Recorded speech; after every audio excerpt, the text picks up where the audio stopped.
Assalamualaikum warahmatullahi wabarakatuh. Dalam kesempatan ini saya akan mendapatkan tugas semester untuk mata kuliah kebijakan publik dan aplikasi. Dalam hal ini saya mengangkat tema Laskar Pelangi Kota Makassar. Selanjutnya saya ini nama saya Ine Rahman. Saya saat ini mahasiswa Ekonomi Kristialan Namanya pada program studi manajemen sumber. Selanjutnya kita masuk ke bahasan apa itu Laskar Pelangi. Laskar Pelangi adalah tenaga kontrak non ASN pemerintah Kota Makassar yang oleh wali kota dan pemerintah diistilahkan sebagai Laskar Pelangi. Saat ini di tahun 2022 jumlahnya sekitar 12.800 orang. Besarnya anggaran yang dipakai untuk gaji tenaga kontrak mencapai 1,5 juta rupiah per bulan menjadi masalah dan tidak kota dari tahun ke tahun. Sementara hal itu tidak sebanding dengan kebutuhan akan tenaga mereka di masing-masing SKPD. Beban APBD yang harus ditanggung oleh Pemkot Makassar untuk gaji tenaga kontrak pada APBD tahun 2022 hampir mencapai 500 miliar per tahun.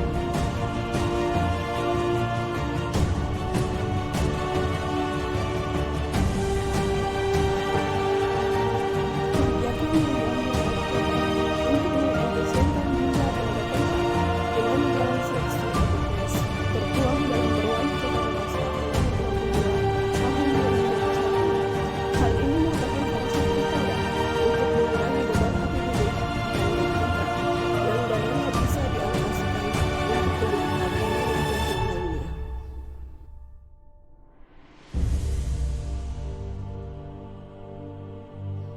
Namun kenyataannya, dalam seleksi Laskar Pelangi, upaya pengurangan atau efisiensi tidak terjadi.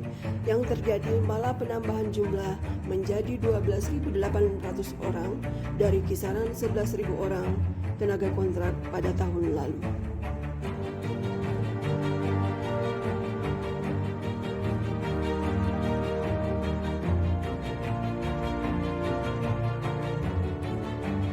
Jumlah 12.800 orang yang ada saat ini merupakan hasil seleksi melalui tes yang proses dan hasilnya juga menuai kontroversi.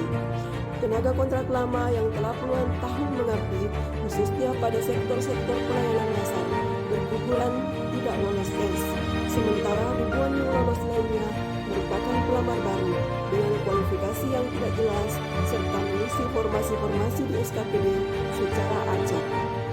Terkait caleg seleksi Laskar Pelangi telah sampai pula ke DPRD Kota Makassar yang langsung melakukan hearing pada pihak BPSDMA Kota Makassar. Hasil seleksi dianggap dewan tidak berpihak kepada tenaga kontrak lama yang sudah puluhan tahun mengabdi. Menurut pihak BPSDMA selaku stakeholder penentuan kelulusan semata berdasarkan skor tes tanpa mempertimbangkan lama mengabdi.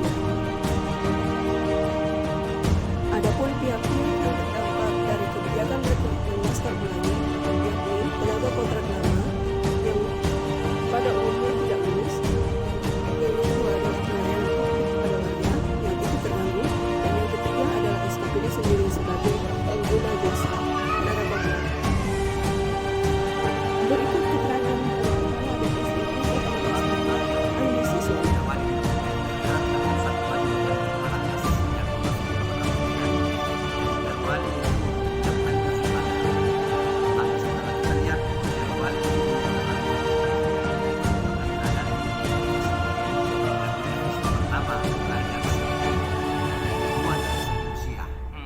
Di situ kan tidak cantumkan salary dan usia. Inilah Perwali ini akan kita revisi memasukkan salary dengan memasukkan usia. Keterkaitannya dengan dites kembali dengan 12.800 itu dites kembali dalam artian begini, semua 12.800 itu harus lulus. Itu dinyatakan sudah lulus, itu adalah Laskar Pelangi. Cuman akan kita tes dia punya kompetensi, dia ahlinya di mana. Bagaimana? Tidak akan mungkin seorang dokter yang punya keahlian, ahli IT, ahli hukum, sama selerinya dengan Laskar Pelangi yang biasa-biasa saja. Makanya kita akan mau tes ulang. Istilahnya kita mau tes ulang, tapi kalau saya itu istilahnya kita mau penjurusan. Dia cocoknya dia itu ahli apa? Karena kembali menginginkan ada ahli hukum, ahli IT, ahli bahasa, ahli perencanaan. Ahli pula yang akan kita cari. Yang dari 12.800 orang pasti ada yang punya keahlian. Yang akan dites oleh yang masing-masing berkomponen. Contoh, ahli hukum dibutuhkan ahli hukum akan dites oleh teman-teman yang bagian hukum, yang membantu bagian hukum, yang membutuhkan ahli IT yang tes karena orang-orang itu kita akan menggunakan hukum dengan teman-teman yang ahli bahasa dan ahli perencanaan. Jadi sekarang itu saja. Yang jelas 12.800 jelas sudah menjadi Laskar Pelangi tinggal sekarang akan mencari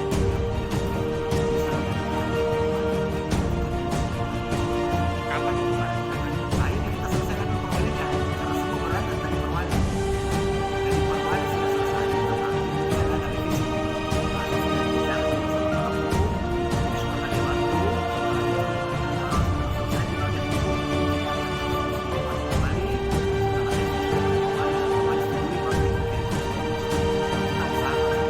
Kembalinya kapan? kalau saya bicara di kabar hukum, dia mengatakan kalau di bagian hukum pemerintah Kota Makassar serasa tidak lama. Satu Pertimbangan atas masalah Laskar Pelangi ini. Solusi yang pertama adalah pola rekrutmen yang jelas tentang kriteria kapabilitas calon Laskar Pelangi yang penyelenggaraannya diselenggarakan oleh lembaga yang memang kompeten. Adapun solusi yang kedua adalah mempertimbangkan lama pengabdian dan kapasitas dari tenaga kontrak lama. Serta usulan yang ketiga adalah menyediakan lapangan kerja alternatif yang lebih luas.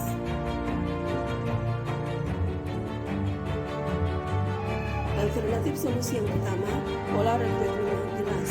Keuntungannya adalah akan memberikan kepastian formasi yang akan diterima dengan kapasitas dan kemampuan calon yang mendaftar, sehingga akan terjadi efisiensi sesuai dengan kebutuhan yang memang dibutuhkan. Sedangkan kekurangannya adalah pasti akan memerlukan biaya yang lebih besar dalam proses penyelenggaraan rekrutmen.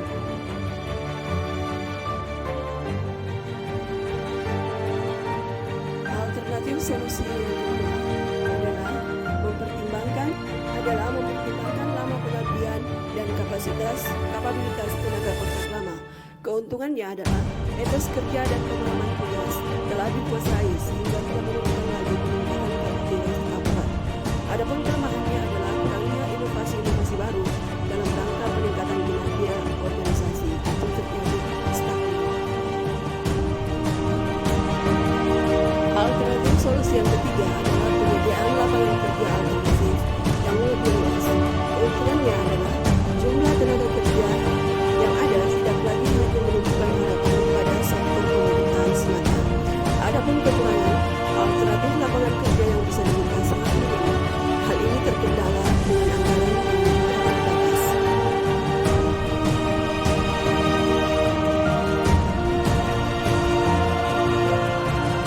Dari tiga alternatif usulan yang ada, saya lebih menyarankan pada alternatif yang pertama dengan pertimbangan bahwa tenaga kontrak memang masih sangat dibutuhkan di Pemkot Makassar.